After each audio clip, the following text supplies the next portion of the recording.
গত ২৩ November BNP chairperson ও সাবেক প্রধানমন্ত্রী খালেদা জিয়ার শ্বাসকষ্ট দেখা দিলে দ্রুত তাকে এভারকেয়ার হাসপাতালে নেওয়া হয়। সেই থেকে এখন পর্যন্ত এ হাসপাতালের করোনারি কেয়ার ইউনিটে চিকিৎসা নিচ্ছেন তিনি। মেডিকেল বোর্ডের দেশি বিদেশি বিশেষজ্ঞ চিকিৎসকের তত্ত্বাবধানে সাবেক এই প্রধানমন্ত্রীর চিকিৎসা চলছে।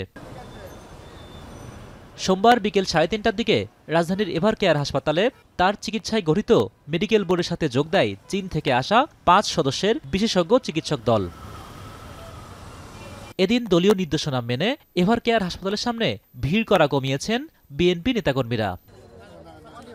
সোমবার দুপুরে এভারকেয়ার হাসপাতালে বেগম জিয়ার স্বাস্থ্যের খোঁজ নিতে আসেন রাজনৈতিক নেতারা।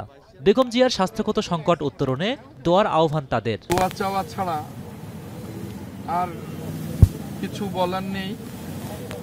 ডাক্তাররা ক্লান্তিহীনভাবে চিকিৎসা দিচ্ছেন, সুস্থ হয়ে ফিরে আসতে পারেন, এটাই আল্লাহ রাব্বুল আলামিনের কাছে একমাত্র কামনা।